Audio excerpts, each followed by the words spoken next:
Satyabama Institute of Science and Technology, Chennai and Sriperumbudur. Mayiladuthurai மாவட்டம் கீழையூரில் 3 இளைஞர்கள் தாக்கியதில் கோமா நிலைக்கு சென்ற இளைஞர் சிகிச்சை பலனின்றி உயிரிழந்த நிலையில் கொலையில் தொடர்புடைய மேலும் 3 பேரை கைது செய்யவில்லை என குற்றம் சாட்டி போராட்டத்தில் ஈடுபட்ட உறவினர்களை போலீசார் கைது செய்தனர். இது தொடர்பான கூடுதல் விவரங்களோடு இணைகிறார் செய்தியாளர் செல்லப்பா. செல்லப்பா, வணக்கம். எத்தனை பேர் கைது செய்யப்பட்டிருக்கிறார்கள்? அவருடைய கோரிக்கை என விவரங்களை வழங்கலாம். வணக்கம் பிரியங்கா.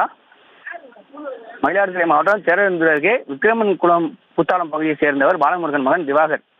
இவர் கடந்த 3ஆம் தேதி இரவு சேரவேந்தூரில் அடுத்த கீழையூர் அரசு உயர்நிலைப்பள்ளி வளாகத்தில் சென்ற போது அவருக்கு ஏற்கனவே அறிமுகமான நண்பர்களானவர் கீழையூரை சேர்ந்த வசந்தகுமார், கம்பன், பரணிதரன் ஆகிய 3 பேரும் அங்கு அமர்ந்து மது அருந்தியுள்ளனர். அவர்களுடன் திவாகரனும் இடையே வாக்குவாதம் ஏற்பட்டுள்ளது. இதில் ஆத்திரமடைந்த 3வரும் சேர்ந்து தாக்கியதில் கீழே விழுந்த திவாகர் மயக்கமடைந்தார்.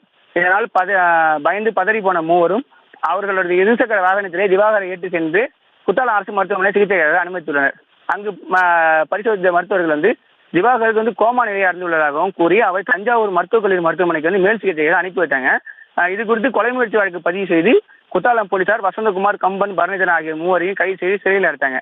இந்த நிலையில சிகிச்சை பெற்று வந்த திவாகர் 14 நாட்களுக்கு பிறகு நேற்று இரவு உயிரிழந்தார். இதையடுத்து கொலை முயற்சி வழக்கு போலீசார் கொலை வழக்காக மாற்றம் செஞ்சிருக்காங்க.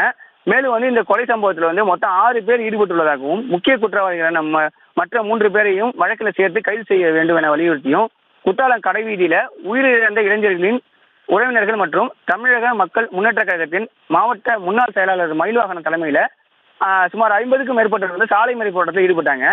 அவர்களிடம் குத்தாலம் காவல் ஆய்வாளர்கள் பேச்சுவார்த்தை நடத்தி குற்ற சம்பவத்தை தொடர்புடைய 3 பேர் மட்டுமே கைது செய்யப்பட்டுள்ளனர். வேறு யாரும் இந்த கொலை வழக்கிலும் தொடர்பு கிடையாது எனவும் கூறினர். இதனை ஏற்க மறுத்த போராட்டக்காரர்கள் தொடர்ந்து சாலை மறியல் போராட்டத்தில் ஈடுபட்டு வந்தாங்க.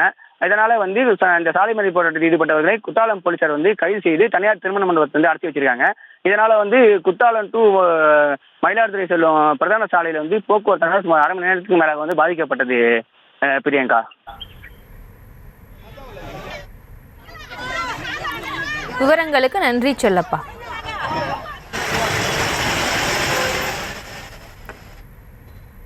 Satyabama Institute of Science and Technology, Chennai and Sriperumbudur.